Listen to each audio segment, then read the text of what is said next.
أعمالنا من يهده الله فلا مضل له ومن يضلله فلا هادي له وأشهد أن لا إله إلا الله وحده لا شريك له وأشهد أن سيدنا وسندنا ونبينا ومولانا محمدا عبده ورسوله صلى الله تعالى عليه وعلى آله وأصحابه وبارك وسلم تسليما كثيرا أما بعد فأعوذ بالله من الشيطان الرجيم بسم الله الرحمن الرحيم قد أفلح المؤمنون الذين هم في صلاتهم خاشعون والذين هم عن اللغو معرضون والذين هم للزكاة فاعلون آمنت بالله صدق الله مولانا العظيم وصدق رسوله النبي الكريم ونحن على ذلك من الشاهدين والشاكرين والحمد لله رب العالمين. بزرگان محترم اور برادران عزیز، سورہ مومنون کی ابتدائی آیتوں میں اللہ تبارک و تعالی نے مومنوں کی فلاح کے لیے جو ضروری کام ہیں وہ بیان فرمائے ہیں. ان میں سے ایک یہ ہے کہ والذین هم للزکاۃ فاعلون، کہ فلاح یافتہ مومن وہ ہیں جو زکوٰۃ انجام دینے والے ہیں. اس کی تشریح کرتے ہوئے گزشتہ سے پیوستہ جمعہ میں نے زکوٰۃ کے کچھ مسائل بیان کیے تھے، اور اس سے پہلے زکوٰۃ کی اہمیت اور اس کے ادا نہ کرنے کی سنگینی جو قرآن و حدیث میں وارد ہوئی ہے اس کا تذکرہ کیا تھا. زکوٰۃ دین کا ایک اہم ستون ہے اور فرض عین ہے ہر اس شخص کے اوپر جو صاحب نصاب ہو، اور اس کے ترک کرنے پر بڑی سخت وعیدیں ہیں. الحمدللہ مسلمانوں کی ایک بڑی تعداد زکوٰۃ کی اہمیت کو سمجھتی ہے اور اپنے اپنے طریقے پر زکوٰۃ ادا کرنے کی کوشش بھی کرتے ہیں، لیکن ناواقفیت اتنی زیادہ ہمارے معاشرے میں عام ہے، خاص طور سے دین کے مسائل کے بارے میں، کہ جو موٹی موٹی باتیں پہلے ہر عام مسلمان کو معلوم ہوا کرتی تھیں، اب اچھے خاصے پڑھے لکھے تعلیم یافتہ لوگوں کو بھی ان کا پتہ نہیں ہوتا. حالانکہ نبی کریم سرور دو عالم صلی اللہ علیہ وسلم کا ارشاد یہ ہے کہ طلب العلم فریضۃ علی کل مسلم، اتنا علم حاصل کرنا جس سے کہ انسان اپنے فرائض و واجبات ادا کر سکے، یہ ہر مسلمان کے ذمہ فرض ہے. تو اگر کوئی شخص صاحب نصاب ہے تو اس کے ذمہ واجب ہے، فرض ہے کہ وہ زکوٰۃ کے صحیح مسائل معلوم کرنے کی کوشش کرے اور اتنے معلوم کر لے کہ وہ زکوٰۃ کا صحیح فریضہ انجام دے سکے. الحمدللہ اردو زبان کے اندر بھی کتابیں موجود ہیں، چھوٹی بڑی مختصر مفصل ہر قسم کی کتابیں علماء کرام نے لکھ کر شائع کر رکھی ہیں کہ اگر آدمی چاہے تو ایک دو نشستوں میں پڑھ کر وہ مسائل جان سکتا ہے. لیکن افسوس ہے کہ غفلت، لاپرواہی، ناواقفیت اتنی زیادہ پھیل گئی ہے کہ چھوٹے چھوٹے مسائل بھی لوگوں کو معلوم نہیں ہوتے اور اس میں غلطیاں کرتے، کیونکہ مسائل کا علم نہیں اور احکام زکوٰۃ سے واقفیت نہیں. اس لیے ہوتا یہ ہے کہ اگر کوئی شخص زکوٰۃ نکالنا بھی چاہتا ہے تو بجائے اس کے کہ وہ ٹھیک ٹھیک حساب کر کے نکالے، محض اندازے سے نکال دیا، اندازے سے زکوٰۃ نکال کے فارغ ہو گئے، سمجھے کہ زکوٰۃ ادا ہو گئی. حالانکہ ہر مسلمان کے ذمہ فرض ہے کہ وہ اپنے سارے قابل زکوٰۃ اثاثوں کا حساب پوری طرح کرے اور اس کا ٹھیک ٹھیک حساب کر کے زکوٰۃ نکالے. کیونکہ اگر کوئی زکوٰۃ کا حصہ واجب تھا اور ادا نہیں ہوا تو حدیث میں آتا ہے کہ زکوٰۃ کا جو حصہ کسی مال میں جا کر مل جاتا ہے اس مال کو برباد کر ڈالتا ہے. یعنی اگر زکوٰۃ کچھ کم ادا کی آپ نے اور زکوٰۃ جو واجب ادا کرنی چاہیے تھی اس کا کچھ حصہ آپ کے مال میں مل گیا جا کر اور آپ نے استعمال کر لیا تو فرمایا کہ اس کو برباد کر ڈالتا ہے.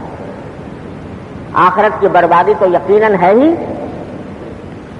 دنیا کے اندر بھی بسا اوقات اس کے نتیجے میں بے برکتی, تباہی, بربادی, نقصانات, خدا جانے کیا کچھ پیدا ہوتا ہے. تو اس واسطے بہت اہتمام کے ساتھ ہر مسلمان کو چاہیے کہ زکوٰۃ کے احکام معلوم کرے. ایک چھوٹا سا رسالہ ہے میرے بڑے بھائی حضرت مولانا مفتی محمد رفیع عثمانی صاحب دعوت برکاتہم کا چھوٹا سا رسالہ ہے احکام زکوٰۃ کے نام سے. وہ ایسا ہے کہ اگر آپ چاہیں تو 1-1.5 گھنٹے میں بیٹھ کے پڑھ سکتے ہیں, 2 گھنٹے شاید لگ جائیں اگر ذرا غور سے پڑھیں گے تو. اس سے زیادہ نہیں, اس سے زیادہ کا نہیں ہے, لیکن کم از کم اس میں بنیادی معلومات کس پر زکوٰۃ فرض ہوتی ہے, کن شرائط کے ساتھ فرض ہوتی ہے, کس شرح سے ادائیگی کرنی ہوتی ہے, کس کو دینی چاہیے کس کو نہیں دینی چاہیے, یہ ساری تفصیلات اس میں موجود ہیں. تو میں مشورہ دوں گا کہ آپ برائے کرم ہر مسلمان اس کا مطالعہ کریں تاکہ مسائل سے معلوم ہو جائے. ایک مسئلہ جو پچھلے بیان میں گزشتہ پیوستہ جمعہ میں عرض کیا تھا اس کی تھوڑی سی وضاحت اس وقت کر دوں, کیونکہ بیان کے بعد کئی ساتھیوں نے سوالات کیے تو معلوم ہوا کہ وہ بات پوری طرح واضح نہیں ہو سکی. شاید میرے بیان میں کچھ کوتاہی رہی جس کی وجہ سے لوگوں کو سمجھنے میں دشواری پیش آئی. اس کی وضاحت کر دوں. میں نے یہ عرض کیا تھا کہ زکوٰۃ ہر انسان کا الگ کے اوپر الگ فرض ہوتی ہے. جیسے نماز ہر ایک انسان کی الگ ہے, ہر ایک انسان کو الگ پر زکوٰۃ وہ نماز واجب ہوتی ہے. ایک آدمی کی نماز دوسرے آدمی کی نماز کے لیے کافی نہیں ہو سکتی. اسی طرح زکوٰۃ بھی ہر ایک انسان پر الگ فرض ہوتی ہے اپنے, اگر وہ صاحب نصاب ہے. اگر بیوی کی ملکیت میں نصاب کے برابر مالیت موجود ہے, زیور ہے, سونا چاندی ہے, نقدی ہے 52 تولے چاندی کی مقدار کے برابر, تو اس کے اوپر زکوٰۃ فرض ہو جاتی ہے. اور بعض لوگ یہ جو سمجھتے ہیں کہ گھر کے بڑے آدمی نے اپنی زکوٰۃ نکال دی تو سب کی ادا ہو گئی, یہ بات درست نہیں. لیکن اب یہ وضاحت کر رہا ہوں پچھلی بات کی, لیکن واجب تو ہے فرض کرو گھر کے 3 افراد کے اوپر, ہر ایک کے اوپر الگ الگ فرض ہے, ہر ایک کی ملکیت پر الگ الگ فرض ہے. لیکن اگر ان میں سے کوئی شخص دوسرے کو اجازت دے دے کہ بھئی میں آپ کو اجازت دیتا ہوں کہ آپ میری طرف سے زکوٰۃ ادا کر دیجیے, اور پھر وہ اس کی طرف سے زکوٰۃ ادا کر دے, اپنے پیسے سے کر دے چاہے, تو بھی زکوٰۃ ادا ہو جاتی ہے. مثلا ایک باپ ہے اور اس کے 3 بیٹے بالغ ہیں اور تینوں صاحب نصاب ہیں, یعنی ہر ایک کی ملکیت میں الگ الگ بھی 52 تولے چاندی کی مالیت کا سامان کے قابل زکوٰۃ اثاثے موجود ہیں. اب ان میں سے ہر ایک شخص پر الگ الگ فرض ہے, باپ پر الگ, تینوں بیٹوں پر الگ. لیکن اگر بیٹوں کی طرف سے باپ اپنے مال سے زکوٰۃ ادا کرنا چاہے تو کر سکتا ہے بشرطے کہ تینوں کی اجازت ہو. جن کی طرف سے زکوٰۃ ادا کر رہا ہے وہ ان کو بتا دے کہ بھائی میں تمہاری طرف سے زکوٰۃ ادا کر رہا ہوں, تمہاری طرف سے اجازت ہے؟ وہ کہتے ہیں ہاں اجازت ہے. اب یہ اپنے مال سے اگر ادا کر دے تو ان کی زکات بھی ادا ہو جائے گی. شوہر ہے، بیوی ہے. اب شوہر کے پاس بھی نصاب ہے، صاحب نصاب ہے، اور بیوی بھی صاحب نصاب ہے. بیوی کے پاس عام طور سے ہوتا ہے خواتین کے یہاں کہ ان کے پاس اور تو کچھ ہوتا نہیں ہے، زیور ہوتا ہے بیچاریوں کے پاس. تو وہ زیور جو ہے وہ اتنا ہے کہ جس کے اوپر زکات فرض ہو جاتی ہے. لیکن اب زکات ادا کرنے کے لیے ان کے پاس نقدی پیسے نہیں، تو وہ اپنے شوہر کو مجبور تو نہیں کر سکتی، لیکن شوہر اگر چاہے کہ بھئی میں تمہاری زکات میں ادا کر دیتا ہوں اور بیوی اس کو اجازت دے دے، تو شوہر اگر اپنے پیسوں سے بھی زکات ادا کر دے گا تو بیوی کی زکات ادا ہو جائے گی. لیکن اگر فرض کرو شوہر کوئی بخیل قسم کا ہے جو بیوی کی زکات ادا کرنے پر آمادہ نہیں ہوتا، تو بیوی پر زکات ادا کرنا پھر بھی فرض ہوگا، چاہے اس کے لیے اس کو زیور فروخت کیوں نہ کرنا پڑے. البتہ ایسے مواقع پر شوہر کو یہ چاہیے کہ بیچاری کا اور کوئی ذریعہ آمدنی ہے نہیں، لہذا اس کو چاہیے کہ ان کی طرف سے زکات ادا کر دے اور اسے اجازت بھی لے لے. لیکن اگر نہ کرے بالفرض تو اس کی زکات واجب ہے، چاہے اس کے لیے زیور فروخت کرنا ہو. اللہ تبارک و تعالیٰ نے یہ فریضہ ایسا عائد کیا ہے. حدیث میں آتا ہے کہ ایک مرتبہ رسول کریم صلی اللہ علیہ وسلم نے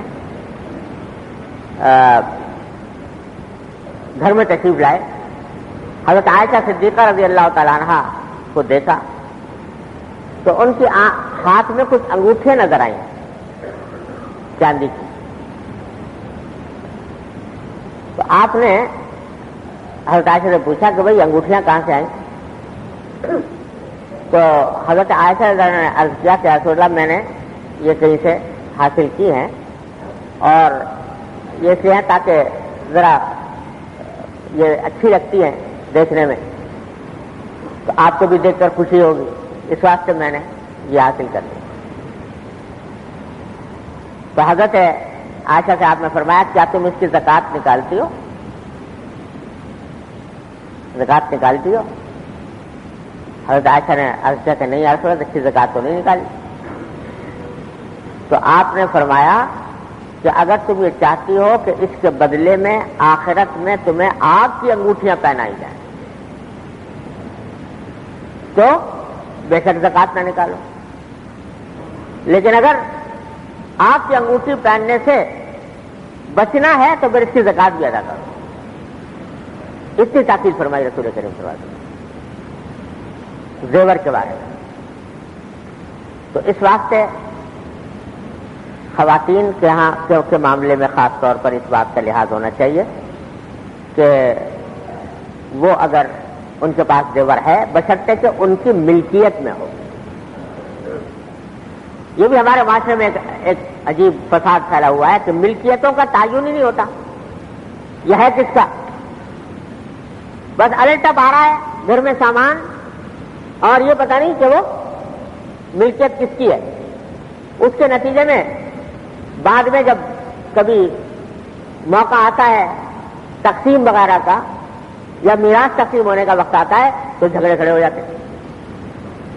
شریعت کا حکم یہ ہے کہ ہر چیز انسان کی واضح ہونی چاہیے، کون سی چیز میری ملکیت میں ہے کون سی چیز نہیں ہے. اب مثلا اس کے بارے میں تھوڑی سی وضاحت یہ کر لوں کہ شادی بیاہ کے موقع پر جب شادی ہوتی ہے تو لڑکے والے بھی زیور چڑھاتے ہیں کچھ اور لڑکی والے بھی چڑھاتے ہیں. لڑکی والے جہیز میں زیور دیتے ہیں عام طور سے ہمارے معاشرے میں، اور لڑکے والے جو ہیں وہ بھی زیور بناتے ہیں آنے والی دلہن کے لیے. تو جہاں تک لڑکی والوں کے چڑھائے ہوئے زیور کا تعلق ہے وہ تو 100% ملکیت ہوتا ہے لڑکی کی، جو لڑکی والوں نے چڑھائے وہ لڑکی کی ملکیت ہے اور اس میں کوئی اور شبے کی بات نہیں. لیکن جو زیور لڑکے کی طرف سے چڑھایا جاتا ہے وہ دلہن کی ملکیت نہیں ہوتا. بلکہ وہ ایک طرح سے عاریتن دیا جاتا ہے. لوگوں کو یہ بات بڑی اچنبھی لگتی ہے. اچنبھی اس واسطے لگتی ہے کہ مسائل سے واقفیت ہی نہیں ہے تو اچنبھی لگتی ہے. اور اگر لوگ کہیں گے وہ تو چڑھایا گیا تھا شادی کے موقع پر تو لڑکی کو دیا گیا تھا تو لڑکی ہو گئی مالک اس کی. لیکن اگر خدا نہ کرے طلاق ولاق ہونے لگے یا ان میں سے کسی ایک کا انتقال ہو جائے اس وقت دیکھو سارے باتیں دھری رہ جاتی ہیں. جی وہ تو ہم نے چڑھایا تھا ہمیں واپس ملنا چاہیے. اس کا مطالبہ فوراً شروع ہو جاتا ہے. وہ تو ہم نے چڑھایا تھا ہمیں واپس ملنا چاہیے. وہ طلاق ہو گئی یا واپس دو. اگر اس کی ملکیت ہو گئی تو واپسی کا مطالبہ کیوں؟ اگر طلاق کے بعد یا مرنے کے بعد اس کو واپس لینا ہے تو پھر ملکیت کیسے ہوئی؟ اس سے پتہ چلا کہ ملکیت نہیں ہوتی, وہ استعمال کے لیے دیا جاتا ہے بیوی کو یا دلہن کو لڑکے والوں کی طرف. اس کا مالک لڑکا ہے, لہذا زکات بھی اس کی لڑکے پر فرض ہے.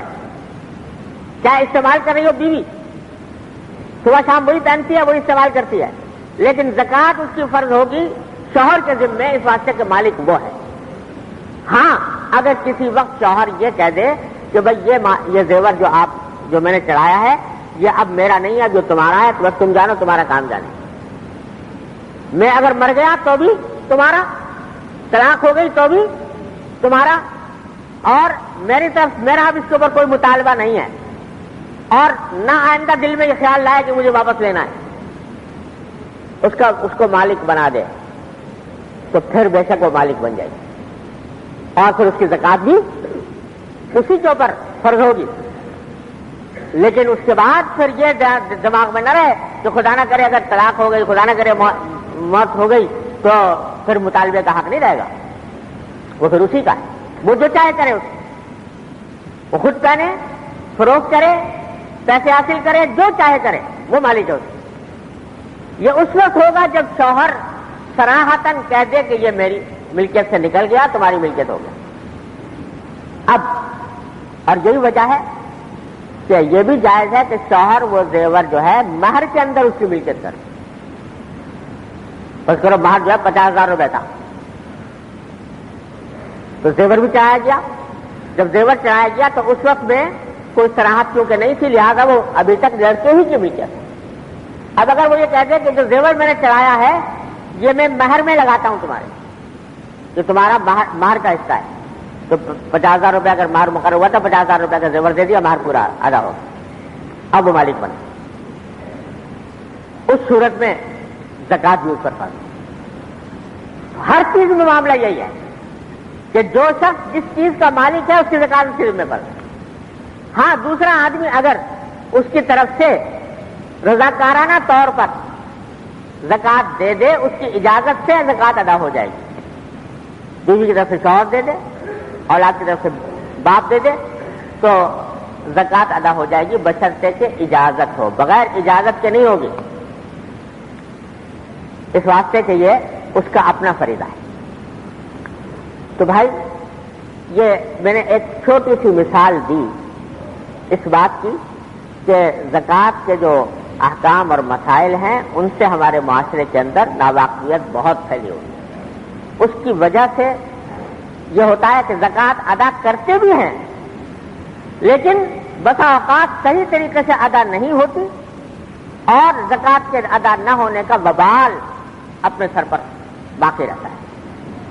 اس لیے عرض کر رہا ہوں بار بار کہ بھائی خدا کے لیے ایک بنیادی مسائل ان کو سیکھو. اللہ تعالیٰ نے کوئی مشکل کام اس لیے نہیں بنایا کہ سارے انسان کے جتنے اثاثے ہیں ان میں زکات واجب ہوتی ہے صرف یا تو سونا چاندی پر, نقد روپے پر, یا سامان تجارت پر. ہر وہ چیز جو بیچنے کی غرض سے خریدی گئی ہو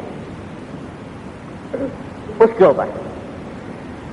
اور باقی جو استعمال کی اشیاء ہیں گھر میں, گھر کا فرنیچر ہے اس کے اوپر زکات نہیں, گاڑی ہے گھر میں اس پر زکات نہیں, رہنے کا مکان ہے اس پر زکات نہیں, گھر میں جو استعمالی برتن ہیں ان کے اوپر زکات نہیں.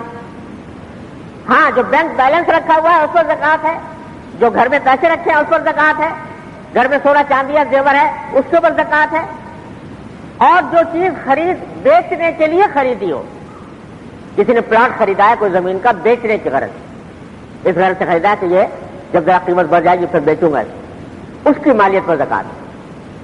لیکن اگر اس نے خریدا ہے کہ کسی وقت مکان بناؤں گا خود رہوں گا اس میں، اس پر زکات نہیں، اس کی مالیت پر زکات نہیں۔ تو اللہ تعالیٰ نے آسان معاملہ رکھا ہے، زیادہ مشکل نہیں ہے، لیکن ذرا سا سمجھ لینے کی ضرورت ہے۔ اللہ تبارک و تعالیٰ اپنے فضل و کرم سے اپنی رحمت سے ہمیں دین کے اس ستون کو صحیح سمجھنے کی بھی توفیق عطا فرمائے اور اس کی ٹھیک ٹھیک ادائیگی کی بھی توفیق عطا فرمائے۔ وآخر دعوانا الحمدللہ۔